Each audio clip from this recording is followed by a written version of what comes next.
nós iremos receber aqui uma verdadeira aula desse mundo. Vamos falar de solo, vamos falar de soja, vamos falar sobre um pouco do estado, desenvolvimento que a soja tem trago aqui para o nosso estado. Mande para outras pessoas, mande para aquelas pessoas que são do mundo do agro, e também as pessoas que não têm conhecimento. Se você está vendo pelo Instagram, caso você queira mandar mensagem e a sua pergunta aparecer aqui para eles, você vai para o YouTube, tá bom?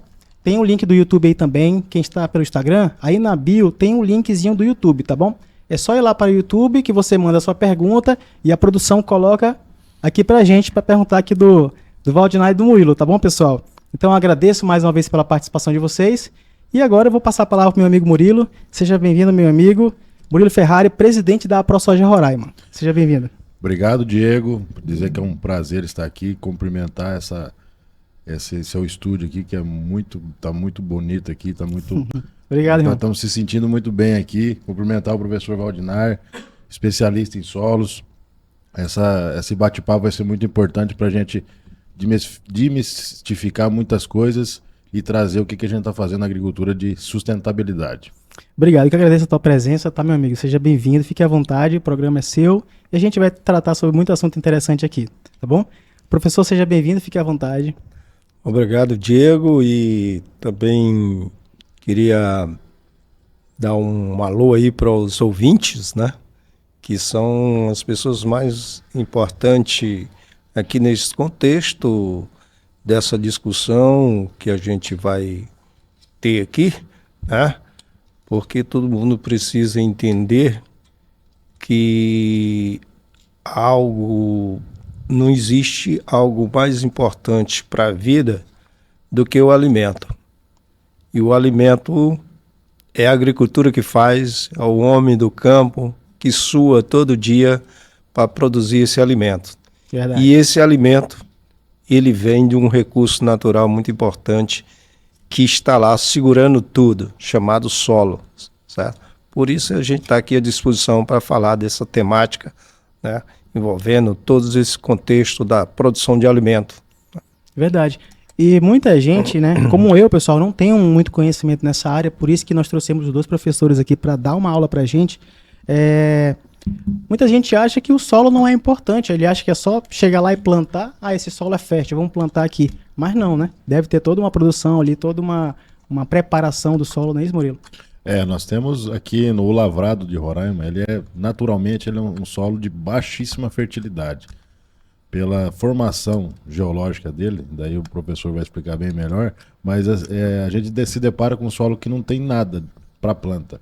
Tanto é que se a gente plantar sem a correção que a gente faz, não nasce nada. Só tem ali o capim fura-bucho, que ele é resistente, ele é selecionado naturalmente para resistir esse solo. Então, para você implementar a agricultura, para você começar a produzir soja e milho, você tem que fazer uma série de correções com calcário, com adubo. Isso demanda dinheiro, isso demanda tempo, isso demanda um manejo muito assertivo para você conseguir ter altas produtividades. E, aliado a isso, a gente tem que ter um cuidado muito grande com erosão, cuidado muito grande com a questão do fogo passar dentro da propriedade. Mas esse inicial é muito caro, é muito oneroso, né? A sorte nossa aqui do estado é que a gente tem um clima muito favorável, que chove e a gente consegue produzir. Mas essa parte inicial demanda muito recurso. Por isso que quando o pessoal vê aquelas lavouras de soja, aquela lavoura de milho, para você chegar até aquele ponto, existiu muito recurso de dinheiro, de tempo e de energia humana ali para fazer aquilo acontecer. Eu acho assim que como o Murilo falou, né, tem que ter todo esse preparo, mas as pessoas acham que é só chegar, plantar, que vai nascer, né? E aí eu queria saber de ti, com certeza deve ter tido todo um estudo antes, porque como tu falou assim, a terra de Roraima ela não é tão boa, mas a gente está vendo que está tendo muito resultado. Então alguém veio, fez um teste, fez todo o investimento que você falou para poder ter um resultado. E eu te perguntar, né? Porque hoje tem muita gente do sul, né? De outros estados também que estão aqui da Roraima investindo aqui, né? O professor também pode falar sobre isso em relação a esses solos que lá deve ter um solo diferente daqui e tal. E aí eu queria saber, para esse pessoal vir de fora, deve ter tido os cobaias, vamos dizer assim, para tentar fazer com que descobrisse esse potencial da nossa terra, não é isso? A pesquisa brasileira é referência mundialmente. Nós vemos o avanço da cultura do soja no Cerrado brasileiro, no Planalto Central, ali na região central do Brasil, e agora nós estamos vendo avançar aqui no Lavrado. A pesquisa foi fundamental. Isso vale ressaltar a Embrapa, né, que fez muitas pesquisas, as universidades federais, está aí o professor que faz muita pesquisa, e ele vai falar bastante para a gente. Então existiu uma pesquisa muito grande para se fazer ser produzido. Você vê, em 1950 nós estávamos importando alimentos e com medo de uma falta de alimentos. E hoje quando nós começamos a adentrar nesses biomas, a gente se passou para importador para exportador de alimento devido a essas pesquisas, né? O produtor com a sua vontade de trabalhar juntamente com os pesquisadores desenvolvendo pesquisa para se produzir em solos inférteis, né? E a gente teve esse resultado e hoje o Brasil desponta como exportador de alimentos e tem segurança nacional de alimentos, segurança nacional dos alimentos, e a gente exporta para outros países alimentando quase 1 bilhão de pessoas. Então, nada foi possível se não aliasse a pesquisa juntamente com a vontade de produzir do produtor brasileiro. Como foi, professor, essa parte de pesquisa? O senhor deve ter feito muita pesquisa aí, né? Muito pé no solo aí para poder chegar aos resultados aí, né? É verdade. A pesquisa ela é fundamental. Às vezes a pessoa vê um produto lá na frente, mas nem imagina de onde veio aquela pesquisa, né? E as instituições de pesquisa, tanto a universidade, Embrapa, os institutos de pesquisa que tem no país, eles têm essa responsabilidade. O pesquisador está lá, calado, sem alarde, fazendo sua pesquisa, depois divulga, isso aí vai sendo repassada por processo de difusão de tecnologia, extensão, aquela coisa toda. Então, o que aconteceu? Isso que o Maurílio falou é uma coisa muito interessante. O que aconteceu no Brasil nos últimos 50 anos, nos últimos 40 anos, né? Justamente, o grande avanço da pesquisa e outro avanço interessante, que foi a capacitação dos produtores. Hoje em dia, para você ser produtor, você não pode ser um aventureiro. Você tem que entender... Um amador, né? Não é para amador. Então, quando existia aquela coisa da agricultura de amador, o Brasil não produzia nada. O Brasil era dependente. Eu lembro até uns 40 anos atrás, o Brasil trazendo milho do Canadá. Né? Olha a logística, né? Milho do Canadá. Olha o que é o Canadá. Um país que mais de 50% do país é gelo. Você vê aí o Brasil importando desses países. Então, com esse avanço da pesquisa... Tá? Houve tudo isso. E é preciso que o agricultor esteja preparado. O agricultor hoje não é aquele jeca que aparecia na imagem, até que denegria a imagem do produtor, via um produtor totalmente sem conhecimento. Uma imagem de um jeca tatu. Sim. Hoje em dia não. O produtor ele tem formação, e o produtor ele anda com no seu celular, noções de bolsa de valores, aquela coisa toda, para saber. Né? Então, seja ele o produtor de soja, o produtor de milho, o produtor de hortaliças, o cara da fruticultura, todos eles têm... Porque aquilo ali é um produto, é um comércio e é uma empresa. Né? Isso que tem, é a vida, né, dele, né? É a empresa, e por isso que o Brasil hoje é um país de representação mundial com a sua produção agrícola, né? Em diversas áreas. Grão, fruticultura, hortaliça, tudo. O Brasil não perde para nenhum país. Né? Graças a Deus a gente tem hoje esse setor no Brasil que sustenta esse Brasil como ele é. Eu lembro... Sem fome. Eu lembro, Murilo, que quando teve aquelas greves dos caminhoneiros, tava todo mundo sem comida. Porque aí mostra a força do agro. Né? Você veja o quanto que é estratégico você ter uma agricultura num país. Sim. Tanto é que a Europa e os Estados Unidos, eles subsidiam os produtores de lá, porque são dois países que vivem em conflitos, né? Eles já passaram por guerras e eles entendem a importância de você ter alimentos em loco. Porque se eventualmente ocorre uma crise mundial e a gente não tem navios para transportar os produtos, como é que a gente vai importar produto de outro país? Então ali eles subsidiam o produtor E o Brasil, infelizmente, a gente avança apesar dos governos, mas ainda a sociedade não vê como estratégico a questão da agricultura. Os nossos Eu parlamentares... acho que ainda tem essa visão negativa. Assim, falta um pouco mais de Falta um pouco... força de vontade deles aí. Ainda não é visto a agricultura como estratégico a ponto de vista de segurança alimentar. Infelizmente, é uma parte dos nossos representantes que eles não enxergam isso aí, eles enxergam como uma ameaça ao meio ambiente, que é o contrário. A agricultura brasileira ela é a mais sustentável do mundo, pois temos o Código Florestal mais rigoroso do mundo. Se você pegar e mostrar o Código Florestal para os outros países, eles vão ficar... Como é que a gente produz? Como é que a gente faz para produzir colocando tanto recurso para defender o meio ambiente? Você veja bem, nós temos que preservar nas nossas áreas, na floresta amazônica, 80% é preservado da sua propriedade. Ou seja, você vai comprar uma terra de 100 hectares, você tem que preservar 80 hectares. Você só pode produzir em 20 hectares. No lavrado é 35%. Então o produtor brasileiro ele paga para preservar a fauna e a flora. Uma pesquisa da Embrapa, lá da Embrapa Territorial, ele fez um levantamento imobiliário de quanto que o produtor brasileiro ele destina do seu capital para preservar. Chegou num número de 3 trilhões de reais. 3 trilhões de reais é o que o produtor brasileiro, a iniciativa privada, preserva, é o valor que ele destina para preservar a fauna e a flora original. Isso é 1/3 do território nacional. Então, 1/3 do território nacional é preservado pela iniciativa privada. Isso em nenhum lugar do mundo você vai ver. E tudo isso a gente consegue aliado à produção em grande produtividade nessas áreas, com ciência e tecnologia sustentável. Então, a agricultura brasileira é muito sustentável. Infelizmente, ainda nós temos nas grandes centros, temos uma visão muito errada do agronegócio, né? E outros países que já viram essa necessidade de ter alimento, defendem e nos jogam pedra, porque eles sabem que nós somos eficientes. Tanto é que a gente tem uma pressão muito grande das ONGs internacionais, porque eles veem que a gente é um concorrente muito forte, a gente tem muito para crescer. Mesmo vocês passando por essa dificuldade de 20%. Mesmo com esse Código Florestal mais rigoroso do mundo, são uma ameaça. A gente consegue produzir, né, produzir e entregar alimento com qualidade e com sustentabilidade, é o que o mundo quer e a gente faz.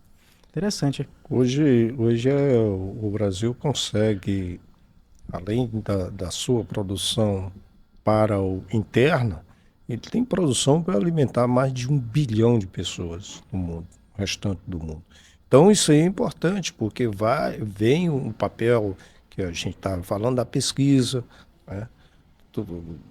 E a capacitação, né? Nós estamos aqui, fundamos a agronomia da Universidade Federal de Roraima há 32 anos. Né? 32 já, professor? 32 anos. E aí o que a gente fez ao longo desses 32 anos? Você pode olhar em todos os setores aqui, são profissionais formados na agronomia da Universidade Federal de Roraima, produtores, técnicos, consultores, né? Então são essas pessoas que estão fazendo esse setor funcionar, né? Logicamente, vem gente de fora, tudo que a demanda é grande, mas são essas pessoas. E aí as pesquisas, né? Pesquisa, a gente tem trabalhado, pesquisa, principalmente na questão dos solos. Nós temos um rastreamento praticamente de todos os solos de Roraima. E a gente tem realmente, como o Murilo falou, essa dificuldade de explorar esse solo. Porque, como você falou, não dá para produzir simplesmente jogando a semente lá. Tem gente que pensa que produzir não, joga a sementinha lá. Não, tem todo um preparo, né?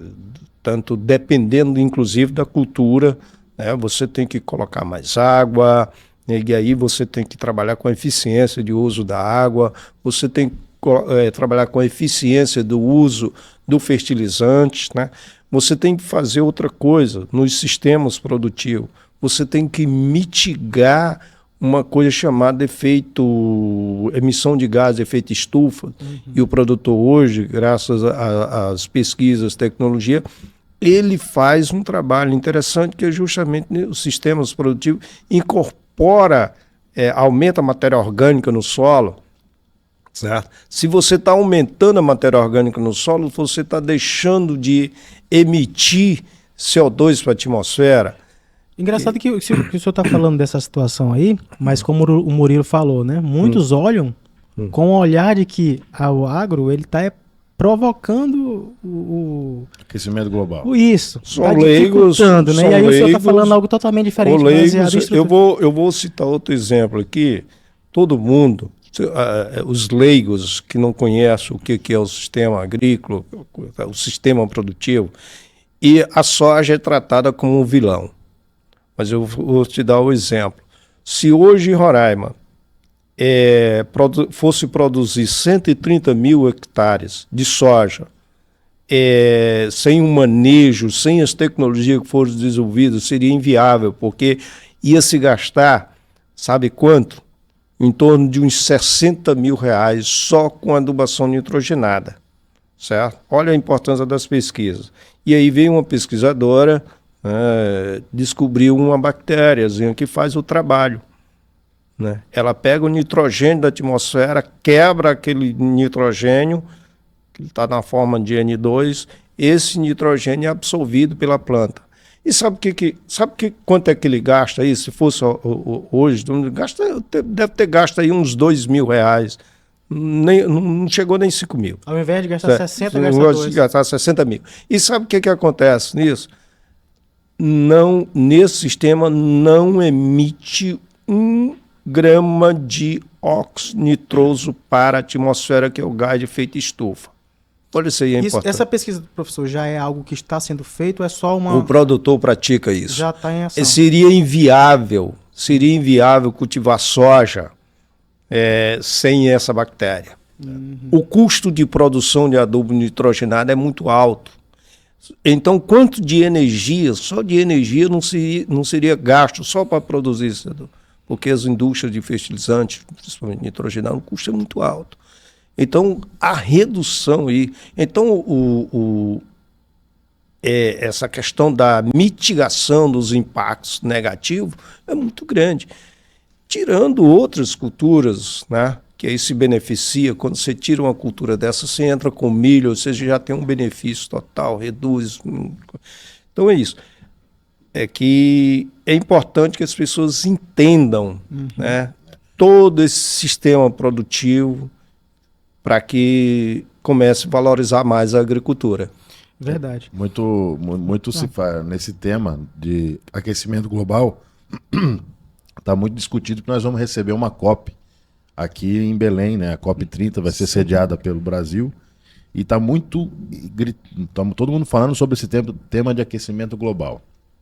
E a agricultura no lavrado e no cerrado brasileiro, a agricultura brasileira como um todo, ela é positiva na questão de sequestrar carbono do solo. Ela faz da atmosfera. Ela faz o inverso, né? Para você criar matéria orgânica, aí o professor fez uma pesquisa muito boa na Universidade Federal, comprovou o que a gente está falando através de pesquisa científica. Lançou internacionalmente isso aí. A gente, para você produzir, para você trazer matéria orgânica para o solo, que é a base da gente, altas produtividades, é fazer a matéria orgânica e trabalhar a questão do solo, você sequestra carbono do solo.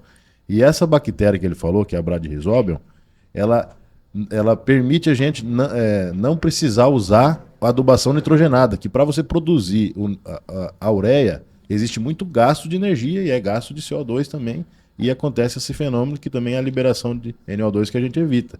Então a agricultura moderna brasileira hoje, ela é positiva em relação a sequestrar carbono. Então a gente está, no caso, ajudando o meio ambiente a sequestrar esse CO2 que está na atmosfera, que dizem que causa o aquecimento global. E aí a importância da sociedade saber disso, porque nós estamos na COP 30 e o governo federal brasileiro ele vai lançar um plano que a agricultura brasileira tem que reduzir ainda 54%. Eu vi isso aí lá no dia que a gente estava no CAF, né, do Murilo?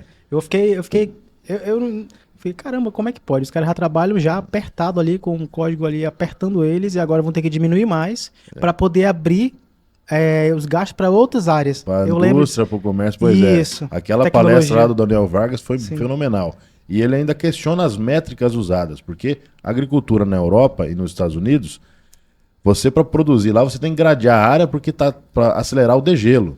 Então não existe a preocupação com a matéria orgânica como nós temos aqui.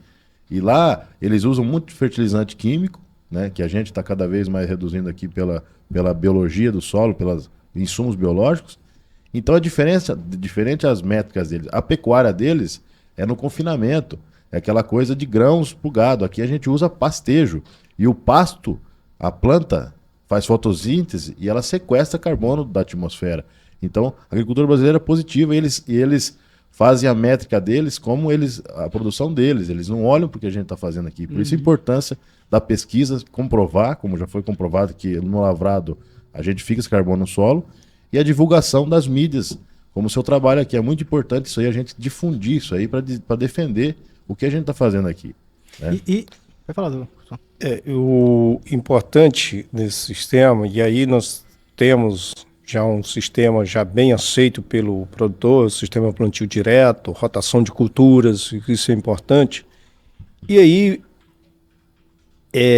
a gente evita uma coisa maléfica, né? O agricultor hoje, consciente, ele tem preocupação de evitar algo maléfico para os sistemas, que é o uso do fogo. O fogo hoje não se permite mais desenvolver a agricultura usando fogo. Nós temos tecnologias, máquinas, tudo isso. Isso já passou uma época que era costume, né, professor? Isso não pode mais. Isso não pode mais. Eu tenho feito rotineiramente críticas aos órgãos ambientais quando autorizam a supressão vegetal para o cara produtor plantar uma roça, seja o que for. E aí, ao mesmo tempo que ele autoriza a supressão vegetal, deveria obrigatoriamente ter um destino correto de toda aquela biomassa que é suprimida. Mas o que acontece? Acontece que o cidadão é obrigado a queimar. Quando ele faz a supressão vegetal, ele é obrigado a queimar. Por quê? Se ele pegar aquela biomassa, aquela madeira, aquela coisa e for dar outra utilidade para ela, inclusive vender para ter uma rendazinha, ele vai multado e vai ser preso. Entendeu? Então, não se admite mais sistemas dessa natureza. O uso do fogo na agricultura é inadmissível. Isso remota a idade do chamado da Revolução da Agricultura, onde começou a agricultura, porque o ser humano era num estágio muito rudimentar, né, o estágio dele, que ele não tinha ferramenta, não tinha tecnologia. Mas hoje nós temos tecnologia.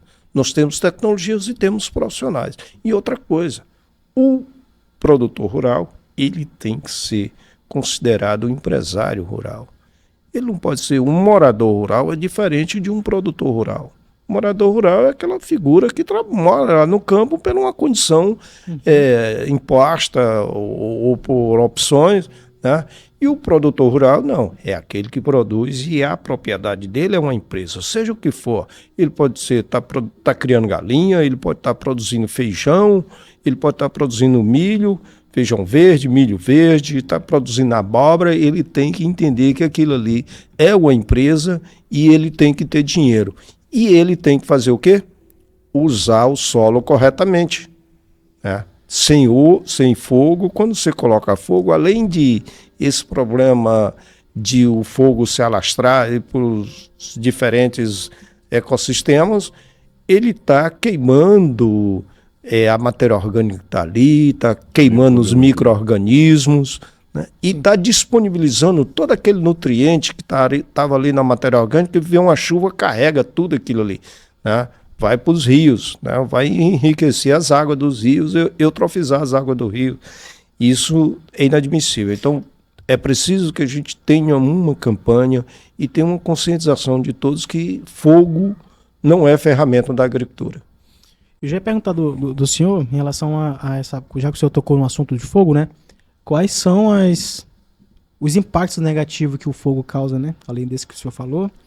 E também, em relação ao fogo, a gente vê que todo ano, mesmo fazendo campanha, tem pessoas que colocam fogo. A gente faz fiscalização, multa, faz folheto, passa folheto, os bombeiros vão lá, o Murilo já trabalha com a Defesa Civil, ele sempre dá esse apoio, né, Murilo, lá com a Defesa Civil, lá, o pessoal da ProSoja.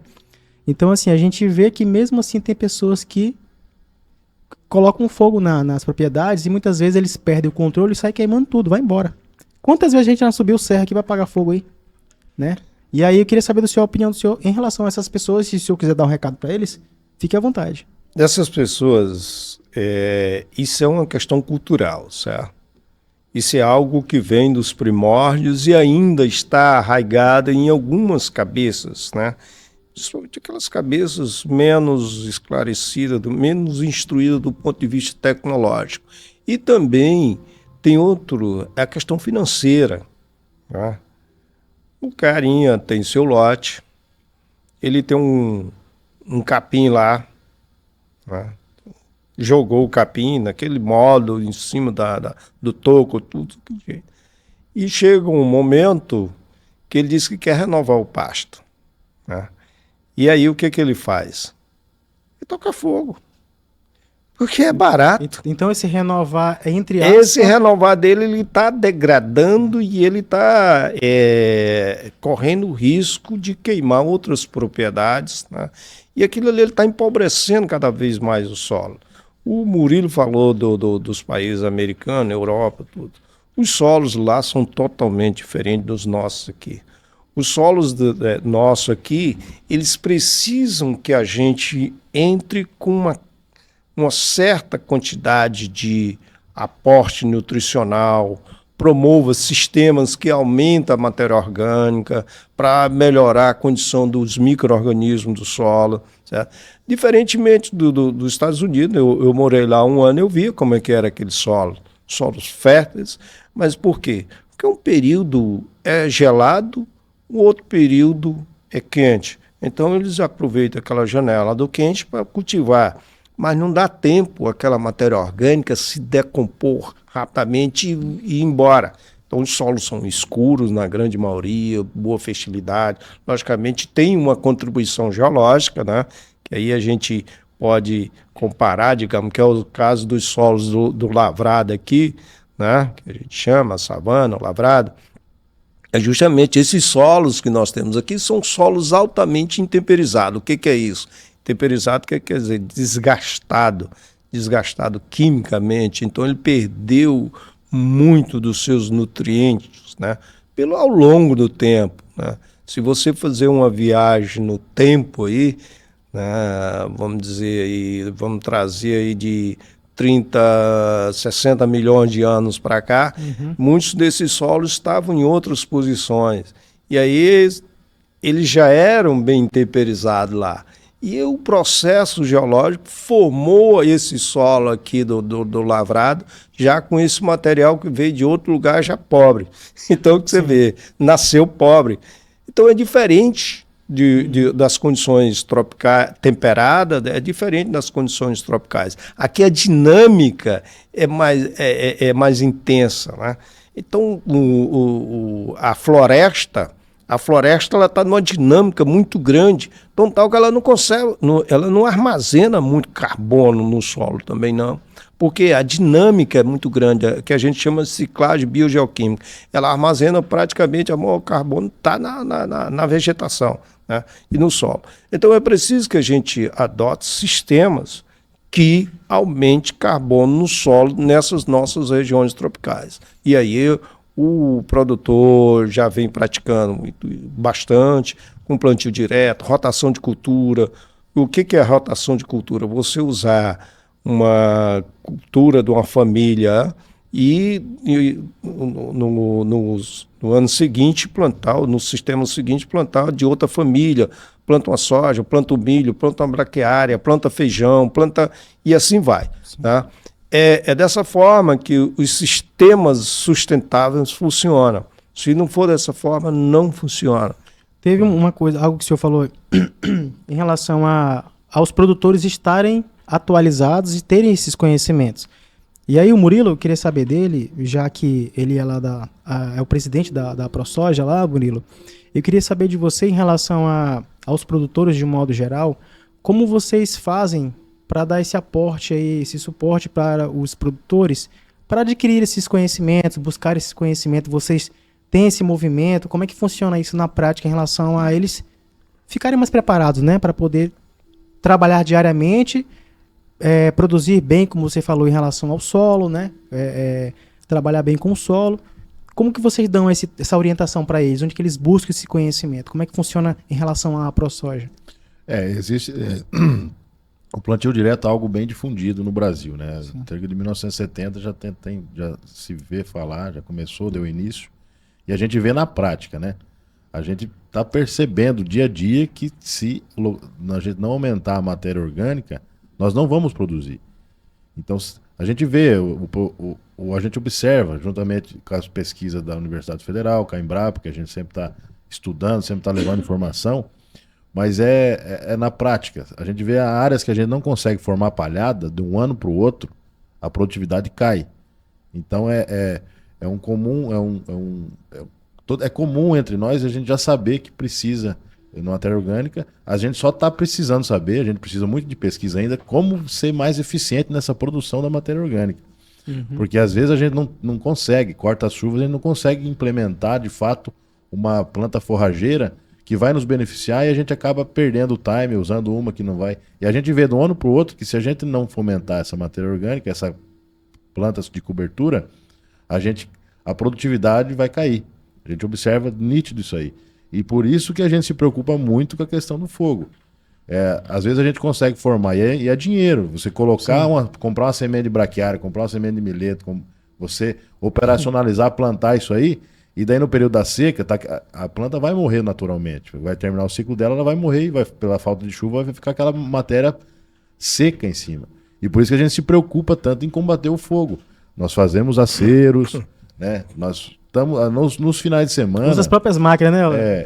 Infelizmente, nos finais de semana, a gente tem que ficar na propriedade, porque assim, eventualmente, um cidadão vai para um banho, vai fazer um churrasco na beira do igarapé, esquece uma churrasqueira ligada, ou joga uma bituca de cigarro na beira, ou taca fogo de sacanagem, e daí aquele fogo se alastra no lavrado ou na floresta, e aquele trabalho todo investido, porque a gente sabe que precisa daquilo ali para produzir, se a gente não está lá fazendo acero, não está lá prestando atenção nos focos de fumaça que a gente vê, a gente perde aquilo ali, e para você recompor aquilo ali 3, 4, 5 anos de trabalho, de estudo. É um prejuízo muito grande, né? Muito grande. Então, assim, é uma preocupação do produtor, pelo menos no lavrado, e aí que a agricultura está chegando para combater incêndio. Eu falo assim, o lavrado antes queimava todo ano. Direto. E aonde a gente está chegando a agricultura aqui para fazer esse manejo, para trazer a fertilidade do solo, né, com esse manejo de matéria orgânica, a gente não vê mais queimado, porque a gente está ali. É um presente, né? E por isso, assim, a gente sempre agradecemos sempre o Corpo de Bombeiros, porque a gente está com essa parceria ali. No ano passado a gente fez o curso para capacitar os funcionários, os produtores, para a gente ficar nessa sintonia para o combate ao incêndio, porque é prejuízo para o produtor e é prejuízo também para a sociedade. Ninguém gosta de ficar inalando essa fumaça. Aí um ponto que o professor falou muito importante. Existe o produtor e existe o morador rural. Totalmente diferente. Aí esse morador ele tem que ter a ciência, porque agora que ele vai varrer o quintal dele, ou ele vai tacar o fogo, e se ele não, e às vezes taca o fogo e vai embora para a cidade trabalhar. E às vezes aquele fogo se alastra e prejudica um monte de gente. Então, a gente tem que trabalhar efetivamente essa conscientização de que muito cuidado, principalmente quando a umidade relativa do ar está baixa, muito cuidado com o fogo. Né? É muito importante, justamente, e aí eu acredito que já existe, mas é preciso que a gente intensifique mais os órgãos, né? No sentido de a gente esclarecer, principalmente esses moradores e produtores rurais de menor grau de instrução, né, para que essa mentalidade mude. E aí é onde deve entrar a universidade, a Embrapa, Corpo Bombeiro, a Secretaria de Agricultura, o IATE, para a gente fazer um trabalho bem intenso no sentido de mudar essa mentalidade, né, do cara ter que renovar a pastagem com fogo, ter que, para fazer a supressão vegetal, acho que Nós já temos aí um plantel de máquina muito grande. De vez em quando eu vejo o governo do estado distribuindo máquinas, tratores, essas coisas, tudinho. Então é preciso que a gente comece a trabalhar isso, né? Inclusive eu tenho alguns projetos em pequenas propriedades. Estou com uns projetos agora, e até financiado pela FAPER, que é em 2 comunidades indígenas, né? A gente implantar sistemas sustentáveis lá, né? E é dessa forma que a gente vai mudar, porque o cara vai plantar, vai colher, vai ter bons lucros, bons frutos, e aí ele vai ver que aquilo ali é uma maneira correta. E aí conscientizar para eles que essa coisa de tocar fogo não existe mais. Ah, toca fogo para renovar os pastos, para espantar cobra, para espantar mosquito, isso aí me desculpe, não tem como. Então a gente precisa trabalhar o pequeno, o indígena, o assentado, e inclusive é preciso que as políticas públicas de financiamento, de aporte de recursos, além do treinamento dessas pessoas, para que eles sejam realmente aquele verdadeiro produtor e ele ganhe dinheiro. Porque quando o cara começa a ganhar dinheiro com coisa, ele cria gosto, né, professor? Ele cria gosto. Ele cria gosto. Agora, se ele está lá só mantendo, sobrevivendo, aquilo ali não dá gosto. Aí ele começa, muda. A gente vê muito esse comportamento. O cara começa ganhando um dinheirinho, de repente muda a qualidade de vida, né? Porque é triste você ver, eu já vi pessoas aí nesses rincões aqui de Roraima, o cara dizendo que passou a vida toda sofrendo. Eu vi um carinha em cima de uma terra excelente, lá no Caroebe, e esse carinha produzindo lá como se produzisse há 50 anos atrás, arroz, uma terra fértil, muito fértil, né? E o paiol no meio do tempo, batendo o arroz em cima de giral, né? Acho que os ouvintes sabem o que é giral. Uhum. E o que ele me disse que tinha que se mudar para a cidade, porque caçar outra coisa que não estava dando, e as crianças dele, quando vinham da escola, de vez em quando ele via o rastro da onça atrás das crianças. Então você vê como é que é. Um cara desse, ele não pode ter gosto com a agricultura, né? Então é preciso que tenha gosto, tenha tecnologia. Eu acho que a gente pode atuar firme, né? Eu vejo, outro dia eu estava visitando esses cultivos de cacau aqui no sul do estado. Vi alguns produtores, os caras já bem organizados, né? Pegando, inclusive, esse tipo de informação que é passada através do YouTube, essas redes sociais. O cara atendendo, o cara falando mesmo já uma linguagem bem... mais técnica, né? E ele falando até da assistência presencial, já gostando da coisa da... Tomando gosto, né? Tomando gosto. Sim. Então, isso aí muda. O cara falando de genoma, falando de micro-organismo. Então, isso é bacana. A gente vê que esse cara tem potencial. Esse sujeito é preciso que a gente dê aporte para ele crescer. E ser o que acontece? A partir disso, você ter o quê? Nucleadores, né? Nucleadores. E aí a gente tem que trabalhar dessa forma, né, Murilo? E acabar esse dualismo, né, do grande e o pequeno. A gente tem que acabar, tem que estar todo mundo unido. Não, o pequeno é isso, o grande... Não é dessa forma, tem que ser todo mundo unido, porque um depende do outro. O Murilo planta soja, mas ele não planta alface. Mas ele come alface, ele come tomate, come cenoura. Então, essas coisas estão entrelaçadas, né? Então, um depende do outro. Só para você ver o quanto foi importante para Roraima esse avanço tecnológico aqui em Roraima, certo? O que acontece? Vieram os sistemas produtivos, soja, milho, pasto, gado. Você vê que os sistemas menores, de menor escala, aumentaram, né? Hoje em dia você tem hortaliça consumida aqui. Quando eu cheguei em Roraima, em 1993, a gente não tinha hortaliça, tinha coentro e cheiro verde, cebolinha e coentro, né? Hoje em dia tem. Por quê? Porque o produtor ele vem juntamente, ele depende do sistema. Hoje nós temos muitas casas agropecuárias aqui em Roraima e isso facilita. O cara já compra o fertilizante. Antigamente ele não comprava porque nem tinha casa agropecuária para vender. Por quê? Porque uma coisa chama a outra, né? E aí o setor vai para frente. Todos os setores, um depende do outro. Então é preciso que a gente acabe com essa divisão, essa dicotomia, o grande e o pequeno. Não, eles são todos irmãos e um depende do outro. Isso mesmo. E o pequeno, e o grande já foi pequeno, né? É verdade. O grande já foi pequeno. E aí sempre tem uma comparação que eu escutava alguém falar, que assim, você pega a Fórmula 1. A Fórmula 1 é só para gente, né, é um investimento milionário na Fórmula 1, aquele campeonato caro, mas essa Fórmula 1 vai sair tecnologia que vai beneficiar os carros populares, entendeu? Então assim, uma coisa puxa a outra, e o pequeno, e o grande já foi pequeno, e não existe essa divisão é feita justamente para nos separar, para a gente ter essa convulsão eu acho ignorância, sabia? É muito, justamente estratégico. Eles querem que separe os ricos dos pobres, os grandes dos pequenos, mas dividir para conquistar.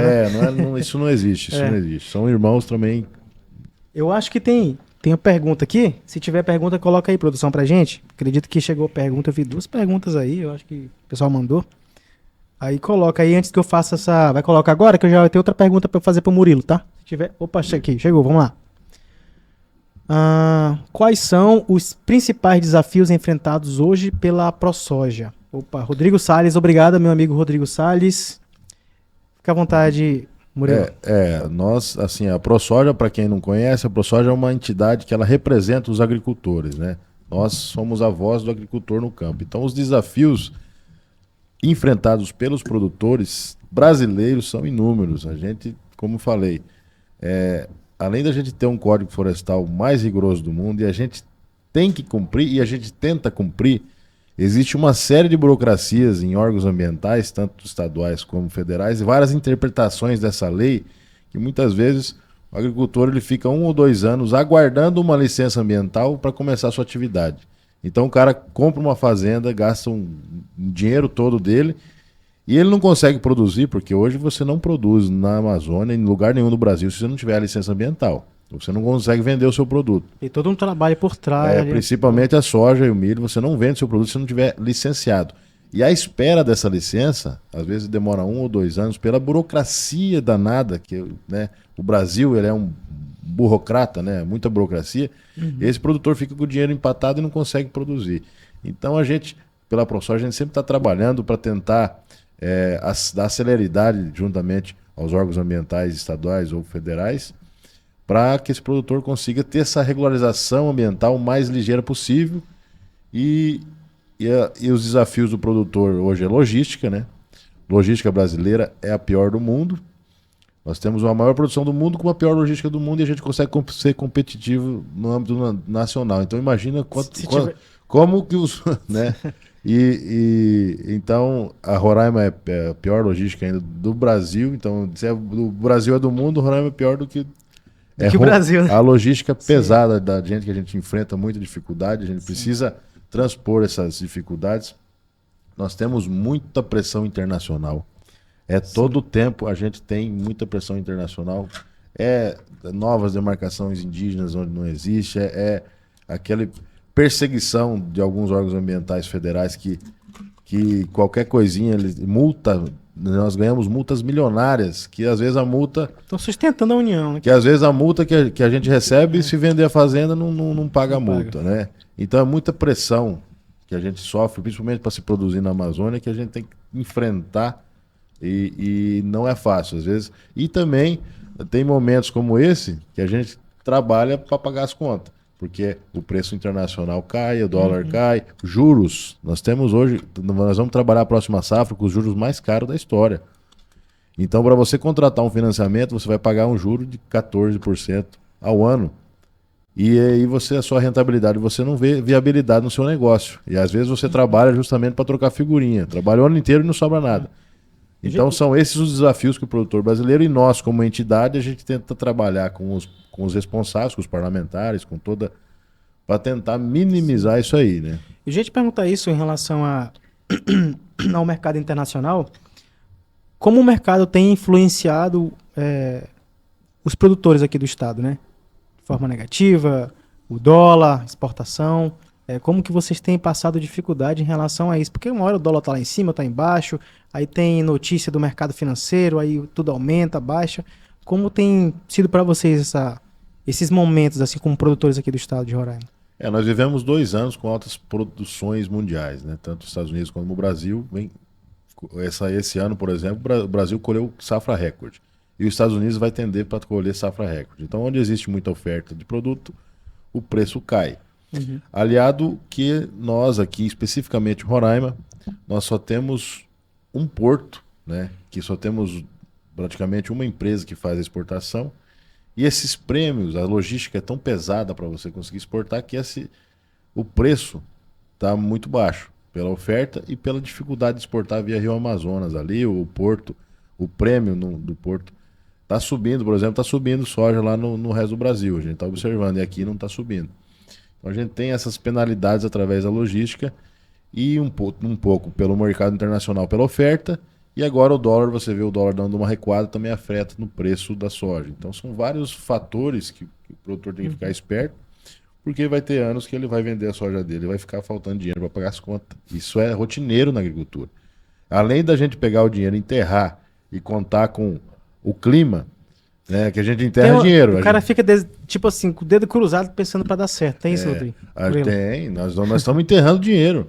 Torcendo para o clima ser favorável, torcendo para a gente conseguir aplicar todos os produtos na hora certa para conseguir colher esse produto que a gente enterrou. Aí depois, além de tudo isso, na hora de a gente vender, dar uma reviravolta internacional, a gente vai vender o nosso produto, está mais baixo. E às vezes a gente paga para trabalhar. Infelizmente esse o nosso cenário. Diferente dos Estados Unidos lá, professor, você já morou lá? Que lá eles têm seguro para plantar, seguro de preço, seguro de produção. Então a gente precisa, e esse ano em particular, nós não vamos ter muito seguro agrícola porque o governo federal não disponibilizou tanto de recursos para seguro agrícola. Então é uma indústria a céu aberto e o produtor ele fica muito exposto ao risco. Então é isso uma grande... Então por isso que eu falo assim, o produtor brasileiro é herói, porque dá vontade de desistir quase todo mês, dá vontade de desistir. E a gente olha assim e pensa, pô, esse cara é milionário, meu irmão, ele tá sentado no dinheiro aí e tal, mas não sabe toda a dificuldade que o cara tem. Não, é só interessante assim, uma conta rapidamente. Se hoje eu pegar o que eu tenho de valor imobiliário da minha fazenda, o valor que eu investi em máquinas, né, que eu não faço mais nada, eu não posso sair com um trator e andar na Villeroy, né, só para trabalhar. Eu invisto 1 milhão num trator, eu não posso. Eu compro uma Ferrari com esse dinheiro, mas eu botei 1 milhão e tá lá na roça. Se eu pegar tudo esse recurso que a gente tá pagando ainda, porque é tudo financiado, mas se pegar isso aí, colocar na bolsa, na bolsa rendendo a Selic a 13%, eu ganho 3 vezes mais do que eu ganhei na minha safra. Então, todo esse recurso imobilizado, se eu pegar e vender tudo e botar na bolsa hoje, com esses juros altos, eu ganho muito mais do que está produzindo. Então, é por isso que eu falo, a produção é por amor mesmo. A gente está ali por amor. E também porque vocês acreditam, né? Sim, a gente só sabe fazer isso, né? Eu queria saber do professor, em relação ao Murilo falou agora há pouco para a gente, sobre a COP30, né? Onde entra, professor, tem um espaço lá para vocês como pesquisadores, como... pessoas que fazem essas pesquisas, né, que fazem toda a diferença na vida do produtor. Tem esse espaço para vocês lá na COP30? Tem espaço, ela é aberta, a pessoa se inscreve e vai, né? Eu não vou porque a diária do hotel lá é muito cara. Vem falar. A diária do hotel é muito cara, e a diária do servidor... E falar que o federal ganha bem, viu? A diária é 300 reais. Então você não paga 10, você só dá 10% de uma diária do hotel lá. Então não dá pra gente ir, não. Então, mas tem os espaços para pesquisas, né? E isso é importante, mostrar os resultados das pesquisas, mas é mais ou menos por aí. Tá certo. Mas só falando da COP assim, lá tem a Blue Zone e a Green Zone. A Blue Zone é só pros chefes de estado lá, né? Não, só os imortais, que lá eles definem o rumo do mundo, né? Tem essa parte da Green Zone, que daí é para todos exporem, né? Daí vai várias instituições, né? E daí a CNA, que é a Confederação Nacional da Agricultura, vai estar na Green Zone e na Blue Zone também, levando. Esse ano vai ser interessante que é o trabalho que eles vão fazer. E daí eles pegaram a sede da Embrapa lá, que é a Embrapa lá da Oriental, Amazônia Oriental lá em Belém. Aí eles vão fazer uma agrozone, né? Onde eles vão levar os investidores para conhecer a real Isso é legal. produção Bacana. brasileira. Isso a CNA está organizando, a ProSoja Brasil ela vai ter um espaço lá. Vamos ver Vocês vão estar lá? eu vou ver se eu consigo ir, mas a ProSoja Brasil vai lá, que eu também sou diretor, mas eu vou ver se a logística lá, como o professor falou, não é muito fácil. Mas eles vão trazer o cara, o chinês, o americano que quer ver, eles vão pegar lá e levar nas produções. Ó, aqui nós estamos produzindo, mas estamos preservando o mato aqui. Então vão ir no campo? Eles Vão ir a campo também. As beleza. unidades lá Legal. de demonstração. Da Embrapa, mas eles também vão disponibilizar helicóptero se alguém quiser ir tudo lá pertinho de Belém lá. Legal. Vai ser interessante. Assim, infelizmente, eles não estão nem aí, mas é empresarial para empresarial. Mas os grandes formadores de opinião, que são os chefes de Estado, ele já tem uma visão pronta, ele já sabe o que ele quer com o Brasil, eles querem que o Brasil, a Amazônia, vive na miséria para eles explorar mais fácil a Sim. matéria-prima. Isso é a visão deles, infelizmente, não vai mudar. E o pior é que o governo do federal, ele, através da Marina Silva, ele está comprando essa ideia e vai impor redução de emissão de carbono sem necessidade. Porque o Brasil emite 2% da emissão do carbono E não no tem mundo. ninguém para lutar por isso não, Murilo. Não, a Frente Parlamentar do Agronegócio está batendo nisso, nós estamos trabalhando, mas é difícil porque é uma questão do executivo, né? Que daí a Marina Silva, que não tem representação de nada, é indicada para ser o ministro do Meio Ambiente e causa esse terrorismo e não deixa de desenvolver o norte. E a gente vê pessoas em fila de hospitais, pessoas com alto índice de miséria na Amazônia, porque esses pensadores aí, eles não deixam de desenvolver a Amazônia, não dá oportunidade. Tem uma pergunta aí, mas em cima dessa fala da questão das emissões de CO2, e aquilo que eu falei, se a gente passar a usar as tecnologias que estão disponíveis, capacitação dos produtores, de maneira tal que pastagem, áreas abertas para a agricultura não sejam queimadas, a gente já deixa de emitir, porque o grande problema é justamente esses fogos, e esses fogos incontroláveis que eles andam aí e ninguém consegue. Você que é do Corpo de Bombeiros, você sabe como é que é para você debelar um fogo numa floresta. Não tem como. A Ainda mais floresta... quando o vento está muito forte. Então, pega, se a gente capacitar essas pessoas para evitar esse tipo de prática, então a gente para. Eu acredito que a gente zera, porque aí a gente vai adotar pastagens de boa qualidade, bem manejada, né? Todos os sistemas produtivos bem manejados, e aí elimina essa coisa do fogo, e as emissões, eu te garanto, as emissões de CO2 vão praticamente zerar se a gente praticar isso, né? Tem uma pergunta aí. Eu acho que tem, né? Tem pergunta aí, produção? Joga pra gente se tiver. Vamos lá. O solo do lavrado roraimense é naturalmente fértil ou precisa de correções? O ouvinte Foi feliz na é pergunta. importante entender, e a sua pergunta é realmente muito importante, porque vem clarear o quanto é importante da gente conhecer o solo, né? O solo é a base da vida, e é preciso que a gente entenda onde é que a gente esteja numa condição tropical ou numa condição temperada, quer dizer, ou nos Estados Unidos, ou na Ucrânia, ou aqui no Brasil, os solos são diferentes, porque os processos que ocorrem no solo uns são mais atuantes. Digamos, aqui chove mais, né? É mais quente. Então, o intemperismo, aquilo que a gente falou, é mais intenso. Aqui E aí- praticamente só chove, sol e chuva. Isso já ajuda. E aí o que acontece? Os solos são de baixa fertilidade, porque o intemperismo faz o quê? Faz o solo perder cálcio, perder magnésio, perder potássio, né? perder fósforo, né? Até porque não acumula fósforo. E então os solos são de baixa fertilidade. O Brasil ele está numa condição tropical. E aí, para você encontrar solos de boa fertilidade, para o cara chegar lá e plantar, são áreas muito pequenas. Então, os solos do lavrado são de baixa fertilidade. Para você produzir nesses tipos de solos, é preciso que haja adoção de tecnologias. Quais são as tecnologias? Primeira delas, corrigir o pH do solo, né? Corrigir o pH do solo. Esses solos aqui, ele tem pH em torno de 4,8. Para uma cultura se desenvolver bem, ele tem que estar em torno de 6, né? Dependendo da cultura. Né? Tem algumas culturas que já vão a partir de 5,5, já vão, né? Aí é preciso a calagem, né? Que é a correção do calcário. Essa calagem vai, além de corrigir o pH, corrigir o alumínio, que tem lá também, que fica alumínio, é um dos últimos a saírem do sistema, né? Ele corrige.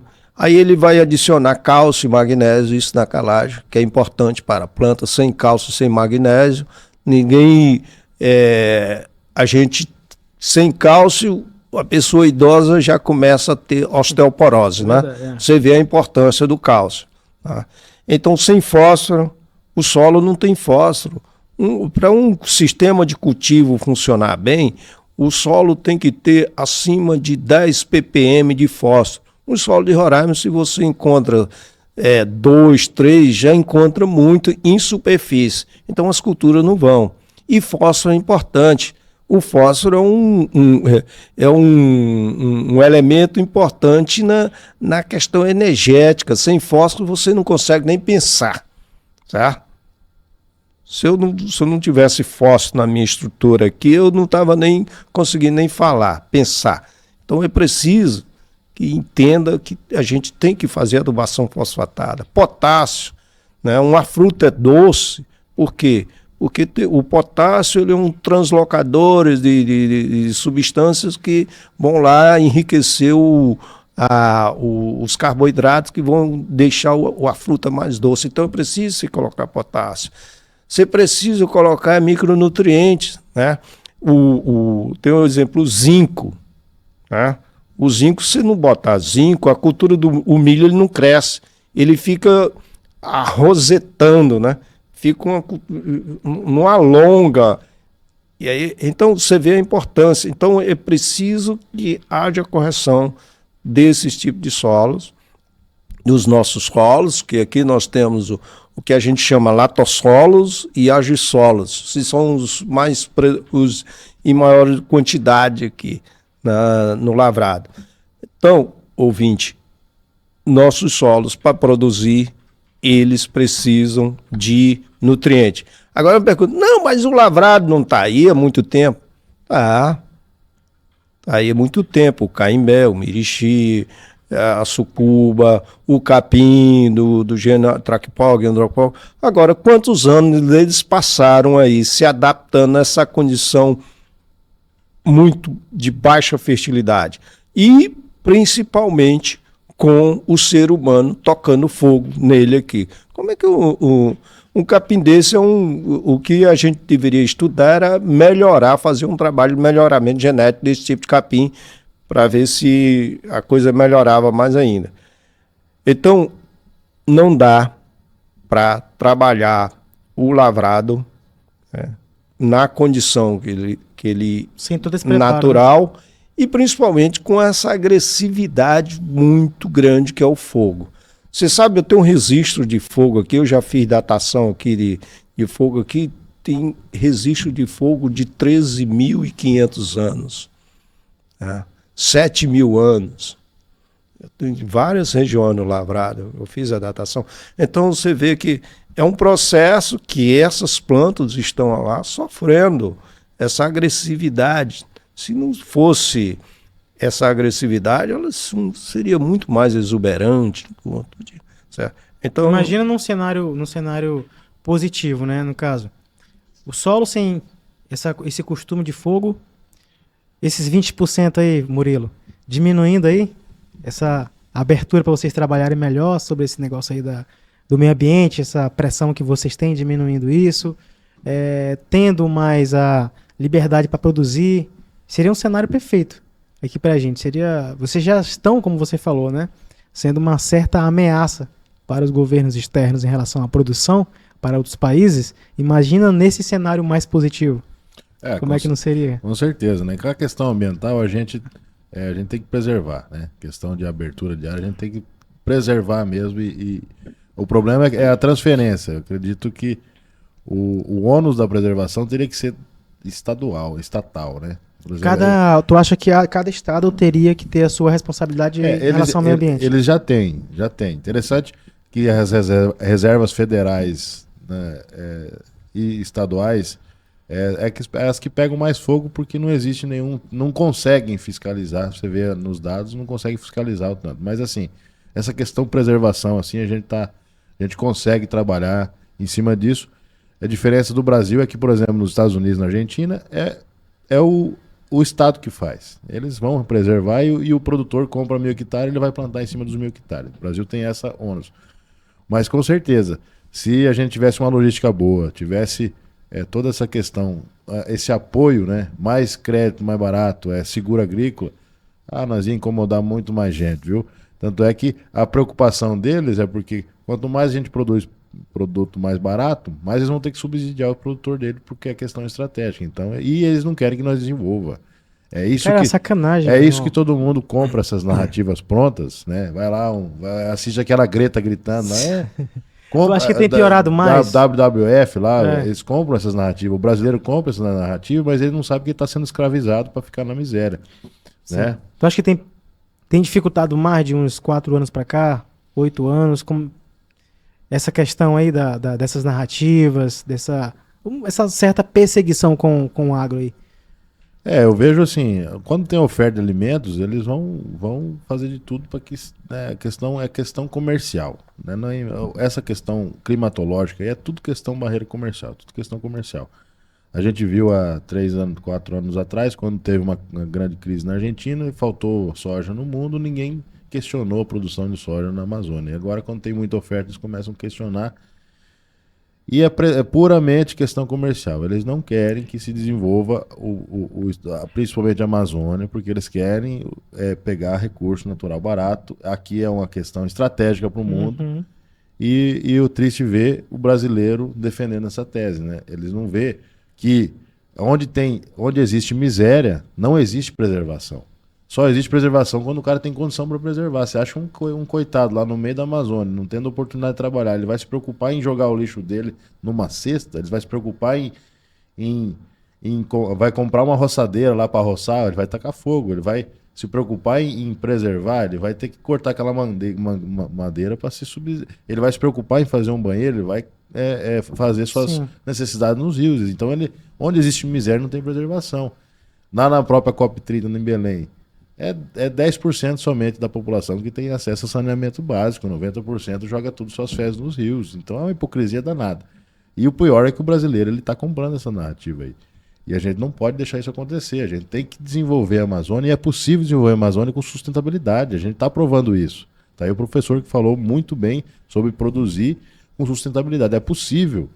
E para isso a gente tem que acelerar essa regularização ambiental, tem que diminuir essa perseguição contra nós, a gente tem que ter incentivos para se produzir com sustentabilidade, entendeu?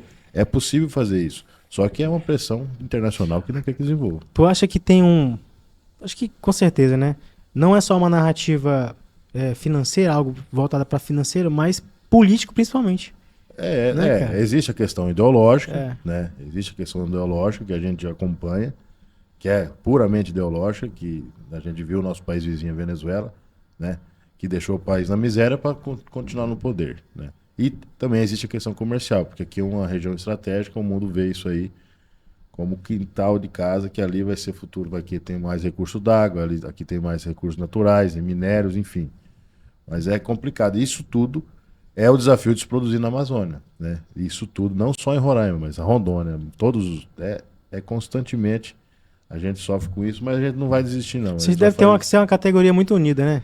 Graças a Deus, pelas AproSojas, eu falo pela AproSoja, que a AproSoja Roraima ela é uma das 16 que compõem a AproSoja Brasil. Então existem 16 AproSojas estaduais e a gente compõe a AproSoja Brasil, que é lá em Brasília. E a gente está bem articulado, bem organizado, né? O produtor conseguiu ver essa necessidade de se organizar para levar as pautas assertivas e combater isso aí, porque é muita pedrada, é muita paulada em cima de nós. Tem mais uma pergunta aí? Eu acredito que deva ter mais uma pergunta. Se tiver, pode colocar, tá bom? Não sei se tem. Dá um sinal aí se tem. Opa, tem. Vamos lá. Não, você já passou. Já foi isso daí? Não, acho que... Como a ProSoja vê a pressão internacional sobre a produção agrícola na Amazônia? Acho que o Murilo acabou de Acabei de falar. Essa aí responder? já passou. Tem algum assunto que eu não lhe perguntei, professor, que eu acho interessante a gente colocar em pauta para quem está em casa? Alguma coisa em relação ao solo, à produção de soja, de milho, alguma coisa que... Fora a busca de conhecimento, né? A gente sabe, como o senhor falou, é importante que as pessoas tenham esse conhecimento para poder, não só o grande produtor, mas o pequeno também estar alinhado, né? Todo mundo produzindo de uma forma correta, não agredindo o solo, não colocando fogo aí, não acabando com a sua propriedade nem com a dos vizinhos, né? Tem algo que o senhor queria explicar um pouquinho mais para a gente sobre esses produtores? Pode ser tanto o grande como o pequeno. Algo em relação ao solo ou o dia a dia dele mesmo lá, para trabalhar melhor, mais sustentável, vamos dizer assim. Primeiramente, com relação ao solo, a pessoa tem que ter consciência de que tipo de solo ele vai trabalhar, né? O solo ele tem uma variabilidade muito grande, tá? Em termos de textura, que aí a gente pode... Textura é falar de quanto tem de areia, quanto tem de argila, quanto tem de silto, tá? Em termos de fertilidade, tá? Às vezes, e as pessoas são muito, vamos dizer, desinformadas quanto a isso, né? Acha que para fazer um plantio, pode ser essa área aqui, que está, vamos dizer aqui, é uma área de textura argilosa, daqui a 200 metros já muda. E aí tem produtor, tem até grandes e pequenos, eles acham que muitas vezes aquilo ali é a mesma coisa, e não é. Nós temos e é preciso que todos tenham consciência e o solo seja tratado de acordo com suas peculiaridades. Nós estamos aí com uma coisa, o advento da agricultura de precisão. Que seria a agricultura de precisão é aquilo que você trabalha, o solo de acordo com o seu potencial. Para o produtor ter esse conhecimento, ele precisa de algum especialista como o senhor para poder ele precisa, sim, buscar como trabalhar com esse solo aí? Precisa. A agricultura de precisão, ela tem que levar em consideração o solo, as características químicas e físicas do solo, tá? Ele não pode pensar em fazer a agricultura de precisão só com a questão das características químicas do solo, ele precisa saber das questões químicas e físicas. Por que o que é essas questões físicas? Do ponto de vista de, principalmente, armazenamento de água no solo. Então, um solo de textura arenosa armazena água diferente de um solo de textura argilosa. E assim vai. Então, os conhecimentos de solos, os conhecimentos da cultura, as exigências da cultura, a irrigação, né? Hoje em dia, praticamente, principalmente Roraima, uma determinada época do ano tem que ser irrigado, né? Nós temos, não tem água, né? Não tem que ser irrigada. A turma da melancia só produz no período seco, porque é um período legal para a cultura. Então você tem que saber como trabalhar esse solo. Eu lembro há muito tempo que eu andando no campo, eu vi o cara plantando melancia lá em Normandia, num suco, jogando a água no suco, o solo arenoso. Então a quantidade de água que ele botava no início não era a mesma quantidade que chegava lá no final. E aquilo ali provocava erosão, carregava os nutrientes, né? Então é muito importante entender o solo direitinho. Eu lembro que uma vez eu estava numa propriedade de um produtor e ele me mostrou as análises de solos, né? Ele produzia arroz, né? Uhum. E aí eu vi os teores de potássio estavam altíssimos. Eu digo, olha, aqui você não precisa mais botar potássio. Não, mas de repente a cultura não responde. Não é bem assim. Se colocar um nutriente demais, você inibe a disponibilidade do outro, né? Porque existe, ali é a química que está acontecendo, ali é química pura. Então, se você bota um determinado elemento, outro elemento vai ser inibido, né? Então, tudo isso precisa ser entendido. E é preciso que o produtor procure as pessoas, os especialistas, né? Os especialistas, os grandes produtores já são mais organizados e eles têm os seus consultores. O pequeno produtor ele pode procurar os órgãos de público, né? Aqui nós temos o órgão de assistência técnica do Estado, né? E até... Tem algum ônus para ele ou não? É gratuito? Como é que funciona assim? O IATEL faz de uma forma gratuita, inclui a política do governo do Estado, que é muito interessante, tanto do governo quanto da prefeitura. E os técnicos vão lá, inclusive faz tudo, planta, tem máquina, tem aquilo, tem tudo, né? Então é preciso que... Eu sei que não atende todo mundo, porque é muita gente. E deve ter muita gente que não tem esse conhecimento aí, né? Muita gente não tem conhecimento. É preciso que ele tenha aí e comecem a criar esses núcleos de nucleação, essas unidades de nucleação, para os outros verem e selecionar aqueles produtores que têm já um certa capacidade, né? De ser um difusor daquelas tecnologias, daquele entendimento, repassar. E aí é preciso que ele entenda. Nós temos a questão do solo, que precisa importante, a questão das doenças, muito importante, né? Vamos dizer, o cara pega uma muda de uma determinada planta aqui e leva lá para outra região. Isso não pode ser assim, né? Porque você pode estar levando doença, né? E assim vai, pragas, tá? E nós temos, aí o Estado fica nessa condição aí, nós temos o problema das barreiras fitossanitárias, tudo tem que ser levado em consideração. Então isso é importante que os produtores estejam conscientes da necessidade de manejar corretamente o solo. Vamos dizer, o pequeno produtor, ele não precisa de um trator grande para fazer o preparo do seu solo. Ele tem 1 hectare, ele pode fazer uma tração animal. Isso não denigre a imagem de que ele é um produtor inferior, não. Depende o tamanho da propriedade dele que condiciona. Para que um trator? Né? Às vezes o cara não sabe nem usar um trator, porque para usar uma máquina é preciso não só saber dirigir aquele trator, mas o importante não é o trator, o importante é o implemento que ele está... Às vezes você passar um arado de uma forma errada, você degrada o solo mais ainda, uma grade. Então, e na época errada, pior ainda. Certo? Então é preciso muito delicado, né? O solo ele é sensível e a ignorância humana ele responde rapidamente. Eu tenho um exemplo que eu passo para meus alunos, um cara lá na fronteira de Minas Gerais com o Espírito Santo. O cara passou o arado de morro abaixo. Quando veio a chuva, ficaram aqueles sucos bem feitinhos do arado, tudinho, e a terra dele foi embora. Então é preciso. Então a máquina ela precisa ser manejada por uma pessoa que entenda da máquina, entenda do implemento, entenda o que ele está fazendo, para não degradar o solo. É mais sério do que eu imaginava, né? E aí que é a importância da assistência técnica, né? Aí Sim. o bem falou, professor, a IATER está fazendo bastante trabalho, a prefeitura também tem.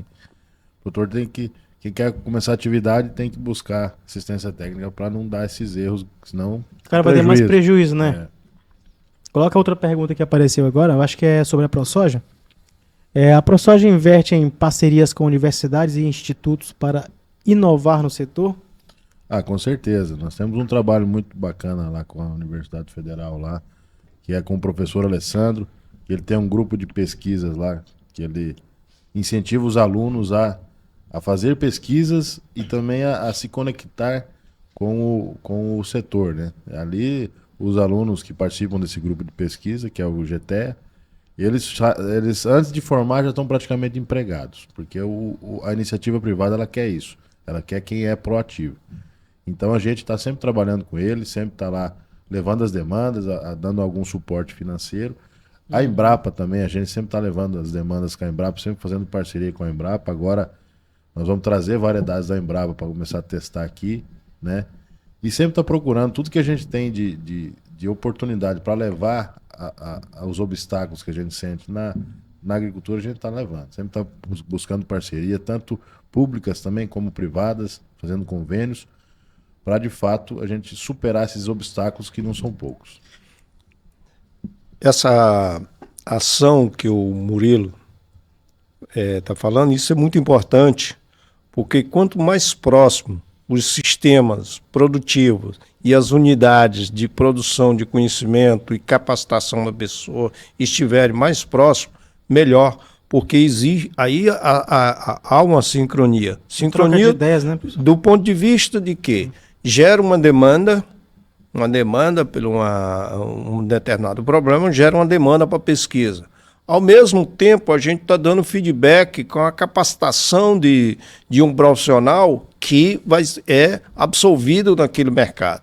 Isso é muito importante. Inclusive, eu desenvolvo um trabalho com meus alunos na minha disciplina de manejo e conservação do solo. Uma das notas deles é o quê? Ele vai fazer um diagnóstico da propriedade. Cria um grupo de 4, 5 ali. Eles vão em uma propriedade aí. Vão lá na propriedade para ele sair daquelas 4 paredes ali da sala outro de aula. mundo, totalmente diferente. Aí vocês vão fazer, sabe o quê? Vocês vão lá, desde dos aspectos físicos da propriedade, aspectos ambientais, aspectos econômicos, sociais, eles fazem todo esse levantamento. Depois, relatório completo. o relatório. Depois ele faz uma análise crítica e vê o que está certo e o que pode ser melhorado, né? E aí eles vêm e apresentam para mim, né? Então é uma forma de integrar, viu, Murilo? Esses alunos com esses setores produtivos. Aí ele chega e diz, o produtor lá, aí às vezes eu ligo para o produtor, é um trabalho assim, assim, e eles vão lá e outros já são filhos produtores, na propriedade, já conhecem tudo, são independentes. Mas isso é a forma da gente uma forma da gente manter o sistema sincronizado. A pesquisa, o setor de difusão de tecnologia, o de extensão, o produtor e a formação humana. Isso é importante. Perfeito. Tem mais alguma pergunta? Acho que acabou, né? Tem? Beleza. Pessoal, Murilo, em relação a você que a gente sabe que é um produtor do estado aí de sucesso, também é o presidente da ProSoja lá.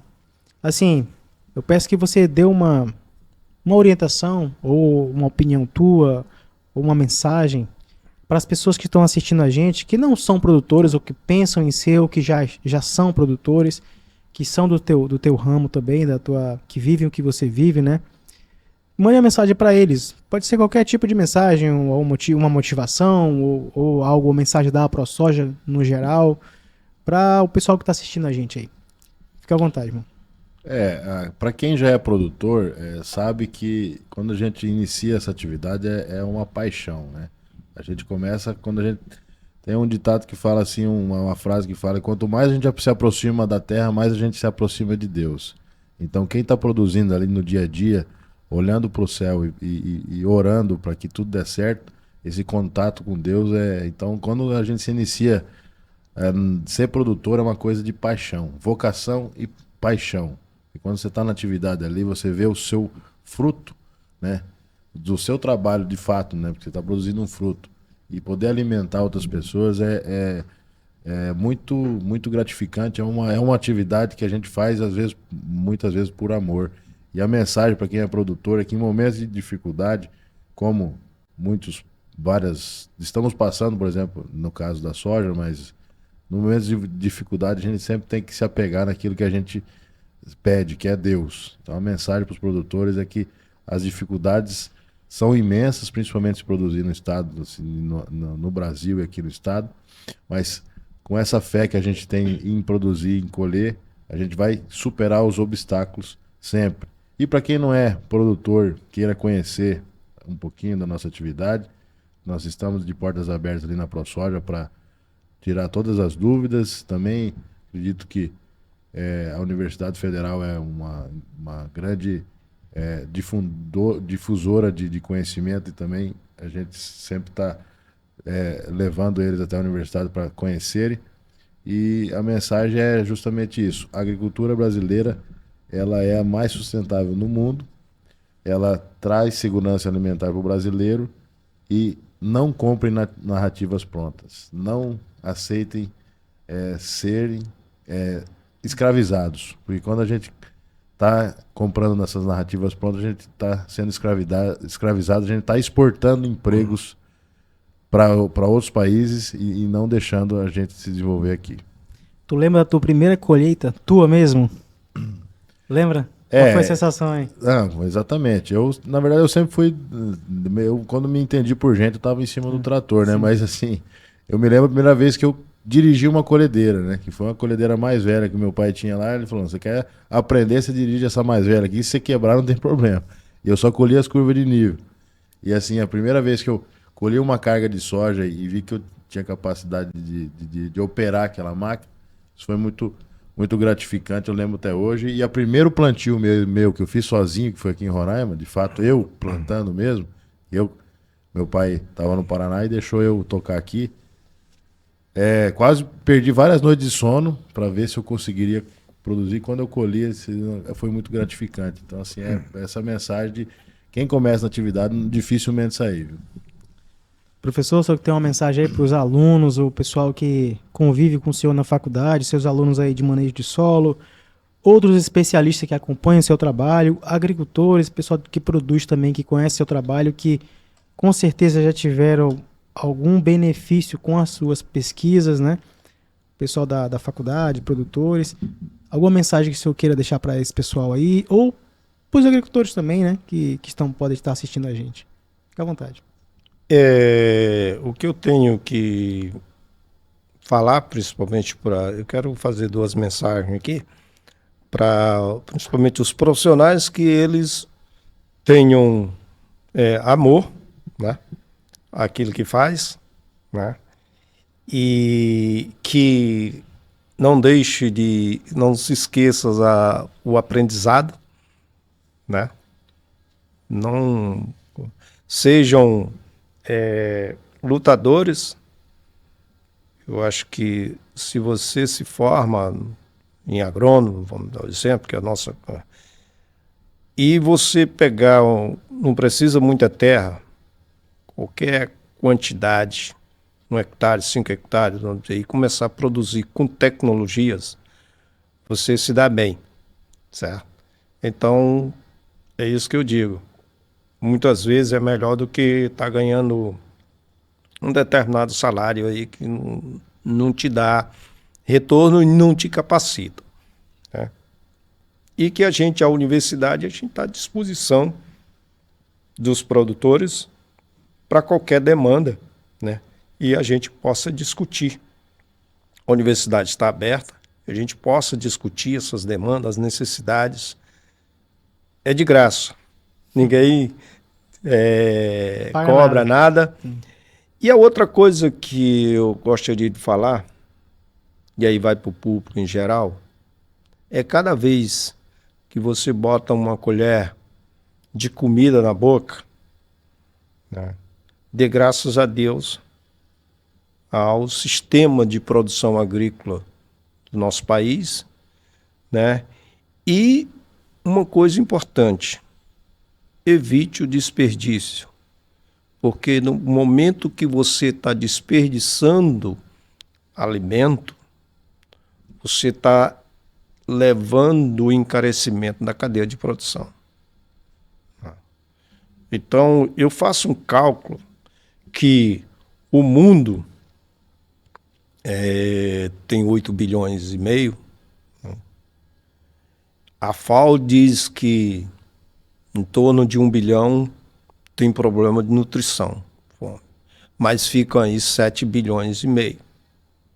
Então, se esses 7 bilhões e meio que se alimentam todo dia deixar 1 grama de comida no prato, são 7 bilhões e meio de gramas. Isso dá 7.500 toneladas de alimento desperdiçado por dia. Então evite desperdício, 7.500 toneladas. Isso só se deixar 1 grama. Tem gente que deixa mais. Né? Então evite desperdício, porque existe gente lá no campo suando para produzir isso. E, às vezes, como disse o Murilo, ele está numa atividade de risco.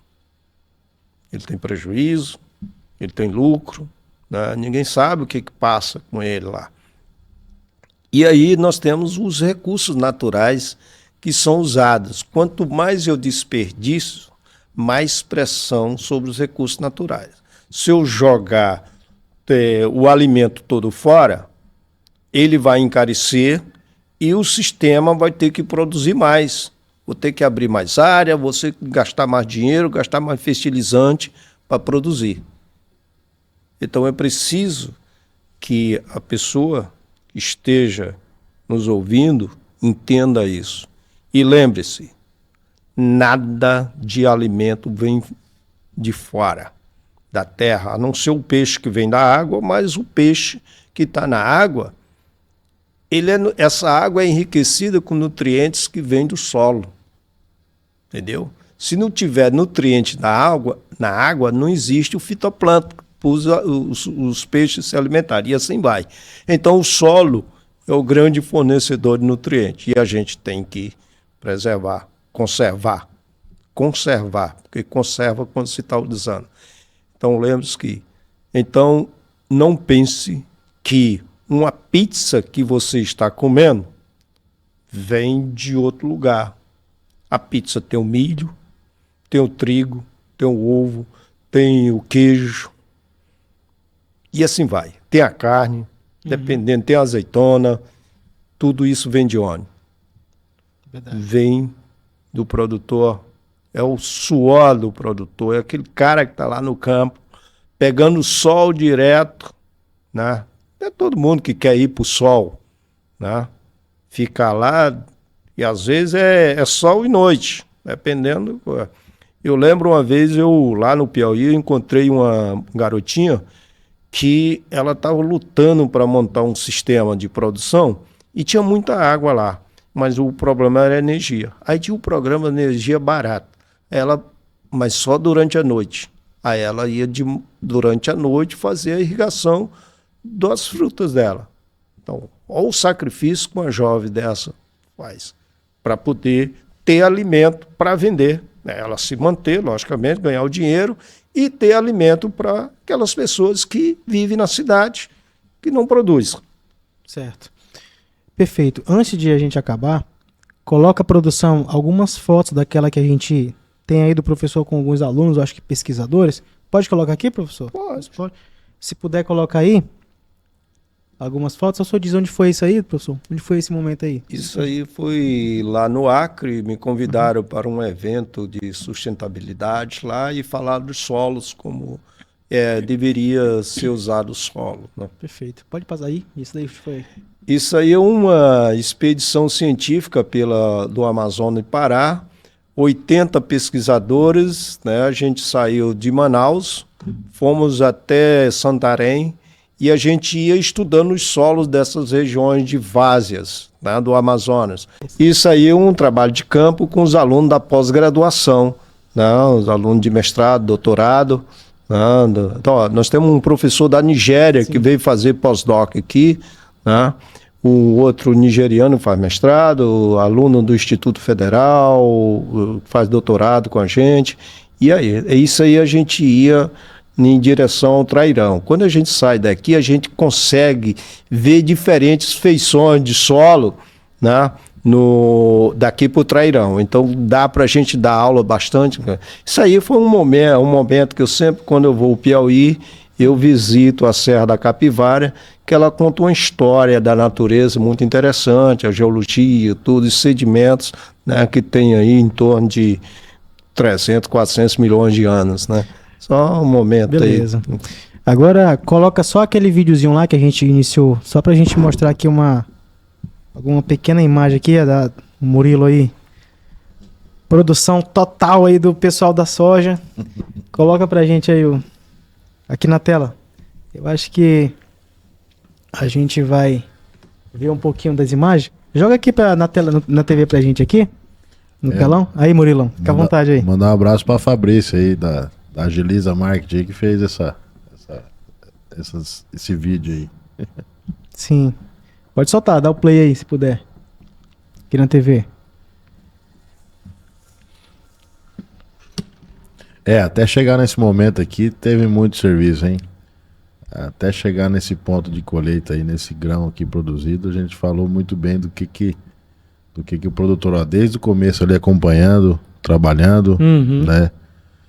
E aí o resultado. Mas essas máquinas aí também é fruto de várias inovações, as empresas sempre procurando. A tecnologia está muito presente, né? Cada vez mais tecnologia. A gente infelizmente, a gente não está encontrando gente que quer trabalhar no campo. Então nós temos que investir em máquinas grandes, né? O Murilo nas reuniões aí, pessoal da... A gente sempre está procurando estar em todos os momentos representando o agricultor, né? Levando a voz dele, né? E aqui é a nossa abertura da colheita, que foi lá no PA Nova Amazônia. Interessante esse ano, que foi lá numa associação de pequenos produtores, que eles tinham uma área que produziam pepino, área pequena, e sobrava área nos sítios deles que eles começaram a produzir soja. Então o relato deles, que quando eles começaram a entrar na atividade de soja, começou a permitir eles pegar mais financiamento, começou a permitir a rotacionar a área deles, eles começaram até outro patamar de vida, né? Então por isso que eu falei, o grande começou pequeno, e eles nós escolhemos esse ano a abertura daquele ano lá, que foi o ano passado, na abertura da colheita da soja lá nesses pequenos produtores, que eles, além de produzir pepino, mandioca, abóbora, eles começaram a atividade do soja. Então não é só grande produtor que planta soja. Na verdade, 90% dos produtores que plantam soja são pequenos e médios, que trabalham com sua família, que nem eu e meu pai lá na roça. Então a evolução desses produtores, eles vão começar com soja, aí milho, aí faz uma silagem, faz um confinamento, então sempre procurando evoluir, né? Então o pequeno sempre começa, o grande sempre começou pequeno. Beleza. É muito importante isso que o Murilo falou, dessa questão da organização. O produtor tem que estar organizado, o pequeno, o grande, porque se a união faz a força, né? Se eles estiverem organizados, eles conseguem crédito, tem cooperativas regulamentadas, tudo direitinho, e aí eles conseguem aporte financeiro, financiamento, aquela coisa tudinho. Aí precisar comprar uma máquina, compra uma máquina que atende todo mundo. Legal, isso é importante, a organização e a união entre todos, né? Igual o Murilo falou, né? Comprar uma máquina de 1 milhão para ficar... Às vezes eu faço muito disso. Eu já comprei, mais um vizinho meu, um equipamento caro, que eu não vou usar o ano inteiro, nem ele, e a gente fica trocando. E é assim, mesma coisa que os pequenos, todo mundo. Tem que usar a inteligência e a união, como o professor falou, faz a força. Por isso que a ProSoja representa essa união dos produtores de soja, mas aí existem as cooperativas, né? A união é a nossa saída, não adianta. Beleza, então, professor Valdinar Ferreira Mello, né? Meu xará ainda, muito obrigado, tá? Pelo senhor ter aceitado o nosso convite, ter participado aqui juntamente com o Murilo.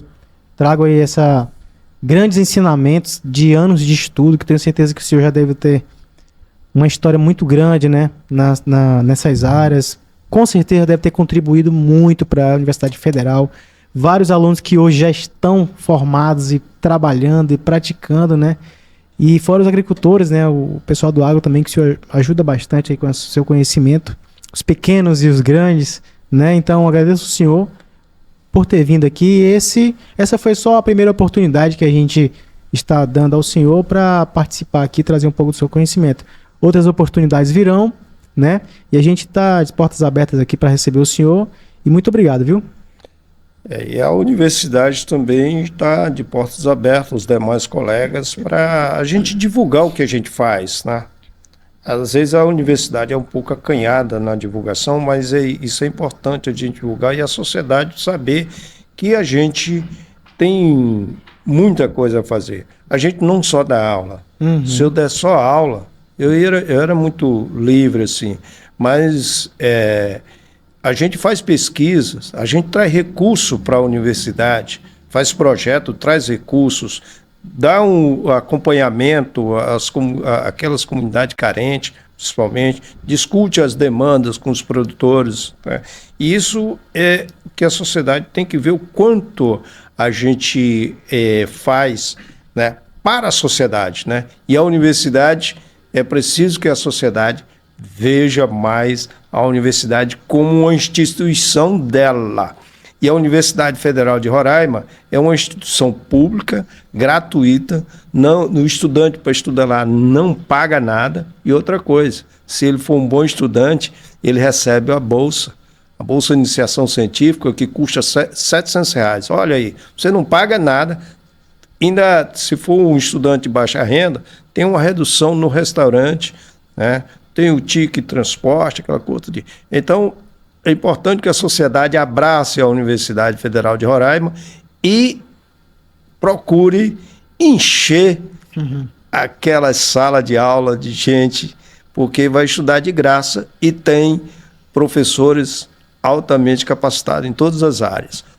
Inclusive, nós temos também programa de pós-graduação, que é o doutorado em agronomia, né? Que tem mestrado e doutorado, né? O programa de pós-graduação tem mestrado e doutorado. E aí é onde a gente avança mais nas pesquisas. Tá? Perfeito. Obrigado, viu, doutor? Murilão, obrigado também por ter vindo aí, aceitou de pronto lá o convite que eu fiz a ele para trazer um pouco da visão dele aí, do pessoal da ProSoja, né? Trazer um pouco da visão do pessoal do agro, né? Como que eles veem, enxergam, né? O avanço do agro aqui no estado em relação a essas problemáticas ideológicas também que o pessoal coloca para atrapalhar um pouco o trabalho de vocês. Mas obrigado por ter aceitado a nosso convite, né? A gente parabeniza vocês, como você falou, né? Vocês são verdadeiros heróis, né? Que estão aí, como o professor Valdinар falou, de dia, de noite, pegando sol lá, investindo e acreditando que vai dar certo, né? Pedindo a Deus que dê certo, que o tempo ajude, né? Então, assim, muito obrigado por ter aceitado o convite. E como eu falei pro professor Valdinar, é só uma primeira oportunidade de muitas que virão aí, viu? Eu que agradeço aí, Diego, essa oportunidade aí. Parabenizo você pela sua estrutura, pelo jeito que você toca o podcast, pela divulgação, né, tá aí em 2 canais aí, acho que vai dar muito fruto essa nossa conversa. E agradeço a oportunidade de estar levando aqui para difundir o que a gente faz, para desmistificar muita coisa, essa oportunidade de falar, né? E esse seu podcast vai permitir muita gente tirar dúvidas, né? Vai ficar salvo ali, vai ter bastante acesso para tirar essas dúvidas, e juntamente com o professor aqui que é técnico, né? Não vai me deixar mentir, então tudo que eu falei ele fundamentou baseado nas pesquisas. E é uma oportunidade muito boa. Eu que agradeço aqui e dizer que a nossa associação, a ProSoja, está sempre disposta a contribuir com informação para todo mundo que queira saber. Sim, eu já deixo o espaço aberto para, caso o professor queira indicar outros professores, outras pessoas de conhecimento diverso, não só nessa área, mas que outras áreas interessantes, professor. A gente está aqui, o espaço está aberto, viu?